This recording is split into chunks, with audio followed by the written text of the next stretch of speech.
Alexandra Dovalová, televízia Markíza. Ochranári dnes opäť upozorňovali na nebezpečné odkalisko v Maďarsku. Je na brehu Dunaja iba pár kilometrov od Komárna. Protest ochranárov dnes sledovala Denisa Cibulka. Environmentalisti zablokovali vchod do sídla Podunajského kontrolného úradu na ochranu životného prostredia v Győri. Práve ten údajne vydal povolenie na uskladnenie aj toxického odpadu a to sa ochranárom nepáči. Úrad vydal povolenie na riskantnú činnosť. To, že červený kal prikrývajú, nám nevadí, ale s tým nesúhlasíme, že ho prikrývajú zmesou nebezpečného toxického odpadu. Napríklad olovom znečistenú zeminu a dali im povolenie na znečistenie spodných vôd arzénom môže byť až 100 000 násobný než bežne. Odkalisko je pri obci Almáš-Füzi, to je vzdušnou čiarou len niekoľko kilometrov od hranice so Slovenskom. Je tu 12 miliónov kubických metrov kalu. Je tuhý a nemôže vraj otiecť ani v prípade zemetrasenia.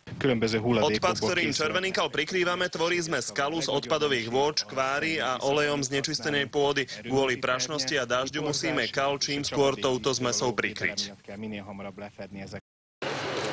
Ochranári sa obávajú, že práve to, čím odkalisko zakrývajú, ohrozuje cez spodné vody i Dunaj. Ľudia sa nemajú čoho obávať ani v Maďarsku, ani na Slovensku. O problémoch na tomto odkalisku sa dnes telefonicky rozprával náš minister životného prostredia so svojím maďarským kolegom. Nie je dôvod na paniku, ale je dôvod na ostražitosť. Nie je mi ľahostajné, čo sa deje s týmto odkaliskom, aj keď je to na území Maďarskej republiky. Treba povedať, že environmentálne záťaže nepoznajú hranice.